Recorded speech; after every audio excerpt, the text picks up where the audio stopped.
ਬਾਬਾ ਅਟਲ ਰਾਏ ਸਾਹਿਬ ਗੁਰਦੁਆਰੇ ਤੋਂ ਬਾਹਰ ਆ ਕੇ ਅਤੇ ਪਹਿਲੀ ਗਲੀ ਦੇ ਵਿੱਚ ਸਥਾਨ ਬਣਿਆ ਹੋਇਆ ਹੈ। ਜਿਹੜੇ ਮੁੱਖ ਪ੍ਰਬੰਧਕ ਬਾਬਾ ਸੁਖਦੇਵ ਸਿੰਘ ਜੀ ਪੁੱਛੋ ਕਲਾਂ ਵਾਲੇ ਹਨ ਅਤੇ ਇੱਥੇ ਦੀ ਜਿਹੜੀ ਸੇਵਾ ਸੰਭਾਲ ਰਹੇ ਹਨ ਬਾਬਾ ਹਰਜਿੰਦਰ ਸਿੰਘ ਜੀ ਲੱਕੀ ਵੀਰ ਜੀ ਸੰਭਾਲ ਰਹੇ ਹਨ। ਅਤੇ ਇੱਥੇ ਬੜੇ ਵਧੀਆ ਰੂਮ ਬਣੇ ਹੋਏ ਹਨ ਅਤੇ ਲੰਗਰ ਦੀ ਸੇਵਾ ਚੱਲਦੀ ਰਹਿੰਦੀ ਹੈ। ਔਰ ਸਾਰੀਆਂ ਗੱਲਾਂ ਵੀਰ ਜੀ ਆਪ ਜੀ ਨੂੰ ਦੱਸਣਗੇ ਜੀ। ਵਾਹਿਗੁਰੂ ਜੀ ਕਾ ਖਾਲਸਾ ਵਾਹਿਗੁਰੂ ਜੀ ਕੀ ਫਤਿਹ। ਮਹਾਂਪੁਰਖ ਬਾਬਾ ਮਾਹਰ ਨਾਮ ਸਿੰਘ ਜੀਆਂ ਦੀ ਯਾਦ ਦੇ ਵਿੱਚ ਜਿਨ੍ਹਾਂ ਨੇ ਆਪਣਾ ਕਾਫੀ ਜੀਵਨ ਦਾ ਸਮਾਂ ਬਾਬਾ ਅਟਲ ਸਾਹਿਬ ਜੀ ਦੇ ਲਾਗੇ ਬਤੀਤ ਕੀਤਾ ਔਰ ਪਾਠ ਕੀਤੇ, ਉਹਨਾਂ ਦੀ ਯਾਦ 'ਚ ਬਾਬਾ ਸੁਖਦੇਵ ਸਿੰਘ ਮਹਾਰਾਜ ਜੀਆਂ ਵੱਲੋਂ ਇਹ ਸੰਗਤਾਂ ਵਾਸਤੇ ਜੋ ਸੱਚਖੰਡ ਸ੍ਰੀ ਹਰਿਮੰਦਰ ਸਾਹਿਬ ਅੰਮ੍ਰਿਤਸਰ ਗੁਰਧਾਮਾਂ ਦੇ ਦਰਸ਼ਨਾਂ ਨੂੰ ਆਉਂਦੀਆਂ ਹਨ, ਉਹਨਾਂ ਲਈ 24 ਘੰਟੇ ਲੰਗਰ ਰਿਹਾਇਸ਼ ਦਾ ਪ੍ਰਬੰਧ ਇੱਥੇ ਕੀਤਾ ਗਿਆ ਹੈ।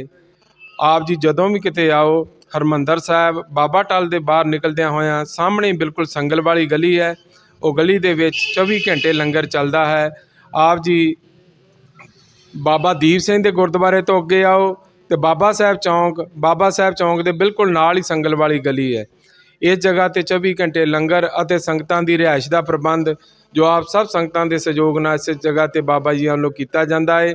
ਆਪ ਜੀ ਜਦੋਂ ਵੀ ਅੰਮ੍ਰਿਤਸਰ ਆਓ ਦਰਸ਼ਨ ਜ਼ਰੂਰ ਦੇਣਾ ਜੀ। ਵਾਹਿਗੁਰੂ ਜੀ ਕਾ ਖਾਲਸਾ ਵਾਹਿਗੁਰੂ ਜੀ ਕੀ ਫਤਿਹ। ਠੀਕ ਹੈ ਜੀ ਨਾ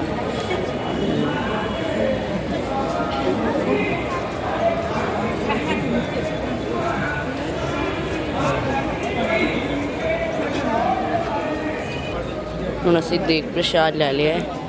ਹੁਣ ਅਸੀਂ ਛਕਣਾ ਹੈ ਦੇਗ ਪ੍ਰਸ਼ਾਦ, ਉਹਦੇ ਬਾਅਦ ਅਸੀਂ ਅੱਗੇ ਜਾਣਾ। ਤੁਸੀਂ ਵੇਖ ਸਕਦੇ ਹੋ